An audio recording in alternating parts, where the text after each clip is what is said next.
ದಂಡಿನ ಮಾರಮ್ಮ ಜಾತ್ರಾ ಮಹೋತ್ಸವದಲ್ಲಿ ದನಗಳ ಜಾತ್ರೆ.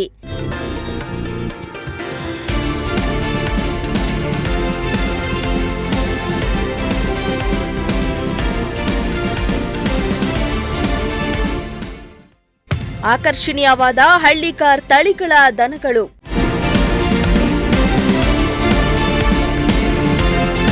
ಮಧುಗಿರಿ ಜನರ ಆರಾಧ್ಯ ದೈವವಾದ ದಂಡಿನ ಮಾರಮ್ಮ ದೇವಿ ಜಾತ್ರಾ ಮಹೋತ್ಸವದ ಅಂಗವಾಗಿ 3 ದಿನಗಳ ಕಾಲ ದನಗಳ ಜಾತ್ರೆ ನಡೀತಾ ಇದ್ದು, ದನಗಳ ಜಾತ್ರೆಗೆ ಹಳ್ಳಿಕಾರ್ ತಳಿಯ ದನಗಳು ಆಗಮಿಸಿದ್ದು ಜಾತ್ರೆಗೆ ಮೆರುಗು ತಂದಂತಾಗಿದೆ. ಅಲ್ಲದೆ ಜನರನ್ನ, ರೈತರನ್ನ ಹಳ್ಳಿಕಾರ್ ದನಗಳು ಸೆಳೀತಾ ಇವೆ. ಈ ದನಗಳ ಜಾತ್ರೆಗೆ ಚಿತ್ರದುರ್ಗ, ಶಿರಾ, ಗೌರಿಬಿದನೂರು, ಚಿಕ್ಕಬಳ್ಳಾಪುರ, ದೊಡ್ಡಬಳ್ಳಾಪುರ, ನೆಲಮಂಗಲ, ಗುಬ್ಬಿ, ಅರಸೀಕೆರೆ, ಹಾವೇರಿ, ದಾವಣಗೆರೆ, ಹಿರಿಯೂರು ಸೇರಿದಂತೆ ಸಿಂಹಸಂದ್ರ ಪ್ರದೇಶದ ಅನಂತಪುರ, ಹಿಂದೂಪುರ ಮತ್ತು ಮಡಕ್ಷಿರ ತಾಲೂಕುಗಳಿಂದ ರೈತರು ದನಗಳೊಂದಿಗೆ ಬಂದಿದ್ರು.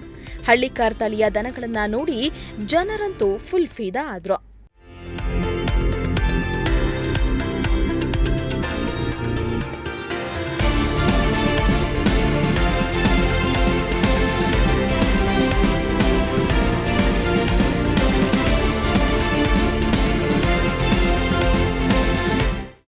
ಇನ್ನು ಜಾತ್ರೆಯಲ್ಲಿ 4,000ಕ್ಕೂ ಹೆಚ್ಚು ಹಳ್ಳಿಕಾರ್ ಹಸುಗಳು ಬಂದಿದ್ದು, ದನ ಜಾತ್ರೆಗೆ ಬರುವ ರೈತರಿಗೆ ನೀರು, ಶೌಚಾಲಯ, ಶಾಮಿಯಾನ ಸೇರಿ ಮೂಲಭೂತ ಸೌಕರ್ಯವನ್ನು ಒದಗಿಸಲಾಗಿತ್ತು. ಕೊರಟಗೆರೆ ತಾಲೂಕಿನ ತೋವಿನಕೆರೆ ಹೋಬಳಿಯ ನಂದಿಹಳ್ಳಿ ಗ್ರಾಮದ ರೈತ ಅಶ್ವತ್ಥಪ್ಪ ಎಂಬುವವರಿಗೆ ಸೇರಿದ ಜೋಡೆತ್ತುಗಳಿಗೆ 3 ಲಕ್ಷದ ದರಕ್ಕೆ ಮಾರಾಟವಾಯಿತು. ಇನ್ನು ಈ ಬಾರಿಯ ಜಾತ್ರೆಯಲ್ಲಿ ನಮಗೆ ಅಷ್ಟು ಲಾಭ ಸಿಕ್ಕಿಲ್ಲ ಎಂದು ಕೆಲ ರೈತರು ನಿರಾಸೆಯಾದರು. ವೀಕ್ಷಕರೇ, ಏನೀಗ ನಾವು ಮಧುಗಿರಿ ಪಟ್ಟಣದ ದಂಡಿ ಮಾರಮ್ಮನ ಸನ್ನಿಧಿಯಲ್ಲಿ ನಡೀತಕ್ಕಂಥ ಒಂದು ಭಾರಿ ದನಗಳ ಜಾತ್ರಾ ಮಹೋತ್ಸವದಲ್ಲಿ ಬಂದಿದ್ದೀವಿ. ಇಲ್ಲಿ ಸುಮಾರು ರಾಜ್ಯದ ಮೂಲೆ ಮೂಲೆಯಿಂದ ರಾಸುಗಳನ್ನ ತಂದು ಮಾರಾಟ ಮಾಡೋದಕ್ಕೆ ರೈತರು ಕಾತುರರಾಗಿದ್ದಾರೆ. ಸೊ ಇಲ್ಲಿ ಬರ್ತಕ್ಕಂಥ ರೈತರಿಗೆ ಸುಸಜ್ಜಿತವಾದ ಒಂದು ಸ್ಥಳಾವಕಾಶವನ್ನು ಮಧುಗಿರಿ ತಾಲ್ಲೂಕು ಆಡಳಿತ ಕಲ್ಪಿಸಿಕೊಟ್ಟಿದೆ. ಬರ್ತಕ್ಕಂಥ ಜಾನುವಾರುಗಳು ಮಾರಾಟ ಮಾಡಿಕೊಳ್ಳಲಿಕ್ಕೆ, ಆಮೇಲೆ ಇಲ್ಲಿ ಇರ್ತಕ್ಕಂಥ ರೈತರು ಅವರಿಗೆ ಶೌಚಾಲಯ ಆಗ್ಬೋದು, ಕುಡಿಯುವ ನೀರಿನ ವ್ಯವಸ್ಥೆ ಆಗ್ಬೋದು, ಎಲ್ಲ ಸಿದ್ಧತೆಯನ್ನು ತಾಲೂಕು ಆಡಳಿತ ಮತ್ತು ಉಪವಿಭಾಗಾಧಿಕಾರಿಗಳ ನೇತೃತ್ವದಲ್ಲಿ ಆಯೋಜನೆ ಮಾಡಿದ್ದಾರೆ. ಸೊ ಇಲ್ಲಿ ಆಂಧ್ರ ಅಲ್ಲದೆ ಮಧುಗಿರಿ ತಾಲೂಕಿನ ಸುತ್ತಮುತ್ತ ಹಳ್ಳಿಗಳು ಮತ್ತು ತುಮಕೂರು ಜಿಲ್ಲೆಯ ಸುತ್ತಮುತ್ತ ಹಳ್ಳಿಗಳಿಂದ ಸಾವಿರಾರು ರೈತರು ಇಲ್ಲಿ ಆಗಮಿಸಿ ಜಾನುವಾರುಗಳನ್ನು ಮಾರಾಟ ಮಾಡೋದು ಮತ್ತು ಕೊಂಡುಕೊಳ್ಳೋದಕ್ಕೆ ಇದೊಂದು ಉತ್ತಮ ವೇದಿಕೆಯಾಗಿದೆ. ಇದು ಪೂರ್ವಜರ ಕಾಲದಿಂದಲೂ ಇದು ದನಗಳ ಜಾತ್ರೆ ನಡೆದುಕೊಂಡು ಬರ್ತಾ ಇರ್ತಕ್ಕಂಥದ್ದು. ಹಾಗಿದ್ರೆ ಬನ್ನಿ, ಇಲ್ಲೊಬ್ರು ರೈತರು ಬಂದಿದ್ದಾರೆ, ಅವ್ರನ್ನ ಮಾತಾಡಿಸ್ತಾ ಹೋಗ್ತೀನಿ. ಬರ್ತದೆ ನಿಮ್ಗೆ ಸೋಮಶೆಟ್ಟಿ ಹಳ್ಳಿ. ಎಷ್ಟು ವರ್ಷದಿಂದ ಬರ್ತಾ ಇದ್ದೀರಾ ಇಲ್ಲಿಗೆ? ಹೆಂಗೆಲ್ಲ ನಡೆಯುತ್ತೆ ಜಾತ್ರೆ ಇಲ್ಲಿ? ವ್ಯಾಪಾರ ಇಲ್ವಾ ಈ ಸರಿ? ಯಾಕೆ? ಇದ್ರ ಹಿಂದಿನ ವರ್ಷ ಬಂದಿದ್ರಾ?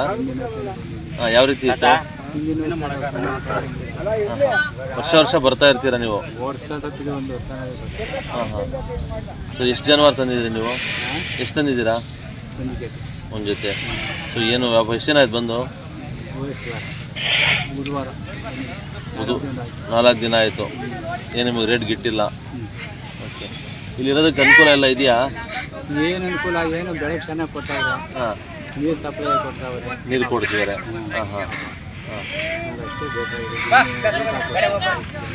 ಊಟ ಕೊಡ್ತಾರಾ? ನೀರು ಬೆಳಕಿನ ವ್ಯವಸ್ಥೆ ಕೊಟ್ಟಿದ್ದಾರೆ. ಇದು ರೈತರಾದ ನರಸಿಂಹಯ್ಯನವರ ಮಾತು. ಇವರು ಮೂಲತಃ ಗೌರಿಬಿದನೂರಿನ ಸೋಮಶೆಟ್ಟಿಯಿಂದ ಸುಮಾರು 25-30 ವರ್ಷಗಳಿಂದ ಮಧುಗಿರಿ ದಂಡಿ ಮಾರಮ್ಮನ ಸನ್ನಿಧಿಯಲ್ಲಿ ನಡೀತಕ್ಕಂಥ ದನಗಳ ಜಾತ್ರೆಗೆ ಆಗಮಿಸ್ತಾ ಇದ್ರು. ಪ್ರತಿ ವರ್ಷ ಅಲ್ಪ ಸ್ವಲ್ಪ ಹಣನ ಕ್ರೋಢೀಕರಣ ಮಾಡಿಕೊಂಡು ರಾಸುಗಳಿಂದ ಲಾಭಕ್ಕೆ ಮಾರಾಟ ಮಾಡ್ತಿದ್ರು. ಆದರೆ ಈ ಬಾರಿ ನನಗೇನು ಲಾಭ ಸಿಗೋಂಥ ಒಂದು ಸನ್ನಿವೇಶ ಇಲ್ಲ. ಆಮೇಲೆ ಕೊಂಡುಕೊಳ್ಳೋದಕ್ಕೆ ಬಹುತೇಕ ರೈತರು ಹಿಂದೇಟು ಹಾಕಿದ್ದಾರೆ ಅಂತ ಹೇಳ್ತಿರ್ತಕ್ಕಂಥದ್ದು. ಮತ್ತೊಮ್ಮೆ ದಂಡಿ ಮಾರಮ್ಮ ಜಾತ್ರೆಯ ಟೆಂಡರ್ ಕ್ಯಾನ್ಸಲ್.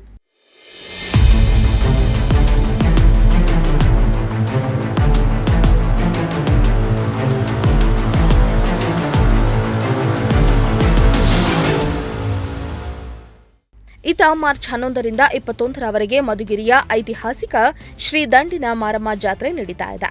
ಆದರೆ ಜಾತ್ರೆಯ ಟೆಂಡರ್ 2ನೇ ಬಾರಿ ಸ್ಥಗಿತಗೊಂಡಿದ್ದು, ಅಲ್ಪಾವಧಿ ಮರು ಹರಾಜಿಗೆ ಯಾವ ಸವಾಲುದಾರರು ಮುಂದೆ ಬಾರದಿರುವುದರಿಂದ ಸರ್ಕಾರದ ವತಿಯಿಂದಲೇ ಜಾತ್ರೆ ನಡೀತಾ ಇದೆ. ಹರಾಜು ಪ್ರಕ್ರಿಯೆ ಬಂದಿದ್ದ ಎಲ್ಲ ಸವಾಲುದಾರರು ಠೇವಣಿಯನ್ನ ಕಟ್ಟದೆ ಟೆಂಡರ್ ಕರೆಯುವುದು ಬೇಡ ಎಂದು ಉಪವಿಭಾಗಾಧಿಕಾರಿ ಗೊಟ್ಟೂರು ಶಿವಪ್ಪ ಅವರಿಗೆ ಮನವಿ ಪತ್ರವನ್ನ ನೀಡಿದ್ರು. ಈ ವೇಳೆ ಮಾತನಾಡಿದ ತಾಲೂಕು ಉಪವಿಭಾಗಾಧಿಕಾರಿ ಗೊಟ್ಟೂರು ಶಿವಪ್ಪ, ಪ್ರತಿ ವರ್ಷವೂ ಜಾತ್ರೆಯ ಟೆಂಡರ್ ಕರೀತಾ ಇದ್ದು, ಈ ಬಾರಿ ಟೆಂಡರ್ ಕರೆಯುವುದು ಬೇಡ ಎನ್ನುವ ಮನವಿಯನ್ನ ಹರಾಜುದಾರರು ಕೊಟ್ಟಿದ್ದಾರೆ. ಟೆಂಡರ್ದಾರರು ಅಗತ್ಯತೆಗಿಂತ ಹೆಚ್ಚಿನ ಸುಂಕ ವಸೂಲಿ ಮಾಡ್ತಾರೆ ಎಂದು ಟೆಂಡರ್ ಕರೆಯುವುದೇ ಬೇಡ, ಸರ್ಕಾರದ ವತಿಯಿಂದಲೇ ವಸೂಲು ಮಾಡುವಂತಾಗಲಿ ಎಂದು ಮನವಿಯನ್ನ ಕೊಟ್ಟಿದ್ದಾರೆ ಎಂದು ಹೇಳಿದ್ರು. ಎಷ್ಟು ಜನ ಸೇರಬೇಕು ಮತ್ತು ವಿಶೇಷವಾಗಿರ್ತಕ್ಕಂಥ ಜಾತ್ರೆ ಅದರಲ್ಲಿ ಮುಖ್ಯವಾಗಿ ನಮಗೆ ಉದ್ದೇಶ ಜನರಿಗೆ ತೊಂದರೆ ಕೊಡಬೇಕು ಅಂತಕ್ಕಂಥ ಉದ್ದೇಶ ಇದೆ. ಜೊತೆಗೆ ದೇವಸ್ಥಾನದ ಅಭಿವೃದ್ಧಿಗೆ ಮತ್ತು ಏನು ಬಳಕೆ ಆಗ್ತಕ್ಕಂಥ ಮತ್ತು ಉಳಿಕೆ ಆಗ್ತಕ್ಕಂಥ ಮೊತ್ತ ದೇವಸ್ಥಾನದ ಅಭಿವೃದ್ಧಿಗೆ ನಾವು ಅದನ್ನು ಬಳಕೆ ಮಾಡ್ತಾ ಇರ್ತಕ್ಕಂಥದ್ದು. ನಾವು ಸಹ ಪ್ರತಿಯೊಂದನ್ನು ಸಹ ತುಂಬ ವ್ಯವಸ್ಥಿತವಾಗಿ ಮಾಡಬೇಕಾಗುತ್ತೆ.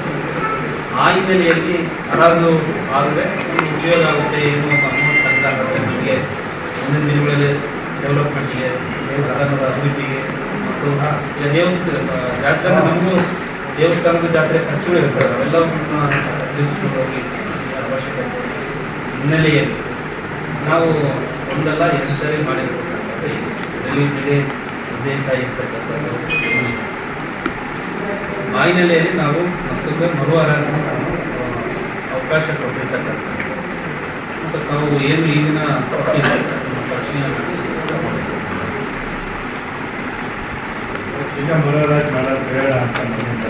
ಎರಡು ಸರಿ ಮಾಡಬೇಕಾಗುತ್ತೆ ನಿಯಮದಲ್ಲಿ. ಏನಂತಂದ್ರೆ ನಮಗೆ ಏನೋ ಒಂದಿಷ್ಟು ಅಮೌಂಟ್ ಬಂದರೆ ದೇವಸ್ಥಾನ ಆಶಯ ಅಷ್ಟೇ, ಏನು ಇದರಲ್ಲಿ ನಮ್ಮಲ್ಲಿ ಇಲ್ಲ. ಒಂದು ಅಮೌಂಟ್ ಬಂದರೆ ಡೆವಲಪ್ಮೆಂಟ್ ಪೂಜೆ ಈಗ 10 ದಿನ ಅಂತಂದರೆ ಒಂದು ಮಿನಿಮಮ್ ಸಕ್ಸಸ್ ಆಗಿ ಆಗುತ್ತೆ. ಅದು ಕೂಡಿಸ್ಕೊಂಡು ಆನಂತರ ಉಳಿತಕ್ಕಂಥದ್ದು ಡೆಪಾಸಿಟ್ ಮಾಡ್ತಕ್ಕಂಥದ್ದು ನಮ್ಮ ದೇವಸ್ಥಾನದ ಅಕೌಂಟಿಗೆ ಅಮೌಂಟನ್ನು ನಾವು ಇದು ಮಾಡ್ತಕ್ಕಂಥದ್ದು. ನಾವೆಲ್ಲ ಸಾರ್ವಜನಿಕರ ಏನು ಇವತ್ತು ಮನವಿ ಕೊಡ್ತಾರೆ ಅದನ್ನು ಪರಿಶೀಲನೆ ಮಾಡ್ತಾರೆ.